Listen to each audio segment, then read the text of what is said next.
Stéphane Tramsal, maire de Rue. Alors, il y a actuellement une exposition exceptionnelle puisqu'on refait l'histoire de Rue. On refait l'histoire de Rue. Effectivement, on voulait, depuis un certain temps, travailler sur le sujet.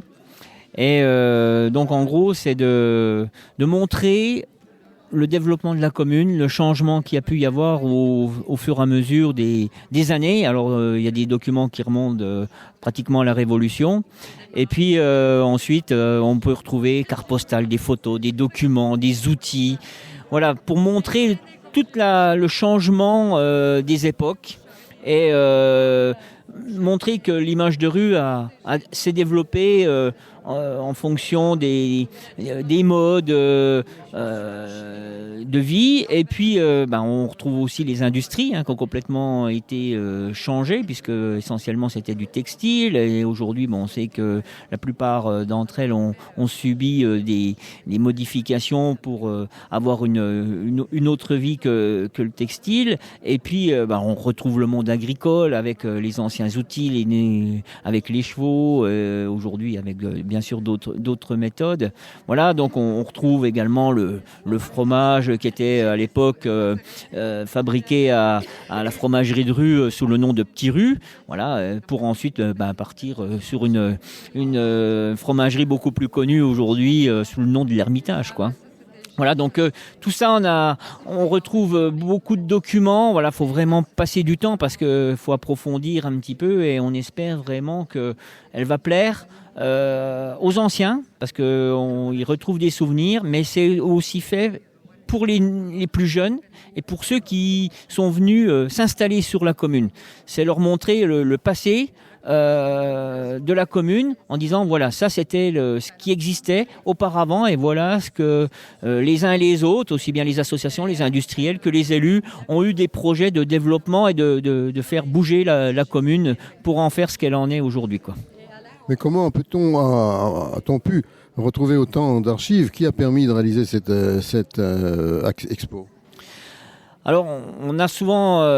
l'idée, elle germe depuis 15 ans avec une de mes adjointes. Et puis, comme on l'a dit, beaucoup d'autres dossiers sont passés avant et on n'arrivait pas à le mettre en place. Donc, ce qu'on a fait, c'est que dans un premier temps, on a employé quelqu'un à la mairie pour vraiment être chargé de ce projet.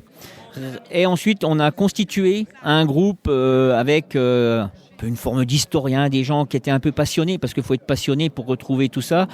Et donc voilà, ils étaient 6 ou 7 à travailler régulièrement, à se rencontrer tous les 15 jours, toutes les semaines, fabriquer, récolter. Ils ont fait des annonces en demandant aux personnes qui disposaient d'objets, de documents, de bien vouloir les apporter. Donc on les a dupliqués pour la plupart. On a eu quelques dons aussi.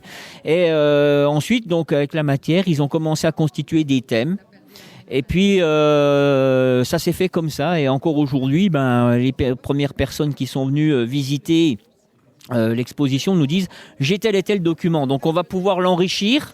Maintenant, c'est de savoir un petit peu l'avenir de ça, quoi. Comment on va le faire parce que si on remet ça en carton, c'est un petit peu dommage. Alors, depuis hier, on est un petit peu en train de réfléchir comment on pourrait garder cette exposition en permanence, quoi. Ah oui, donc ça, c'est un projet de musée, en fait.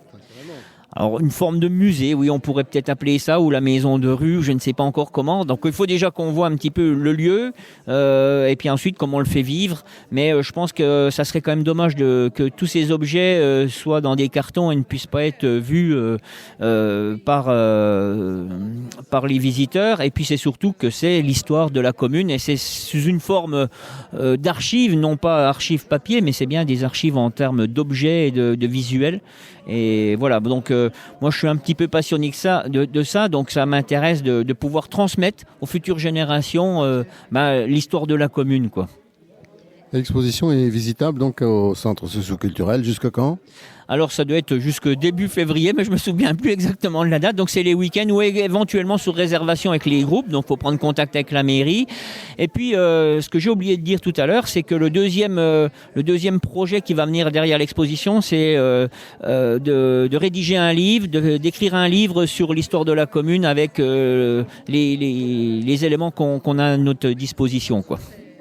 Voilà. Donc on espère avoir de nombreux visiteurs pour cette exposition qui va se dérouler sur les 3 prochains week-ends. Merci Stéphane, et bien bonne expo, hein, et puis à très bientôt alors pour le livre. Ben voilà, on viendra le dédicacer à, pourquoi pas, à Radio des Ballons, et ça sera avec grand plaisir.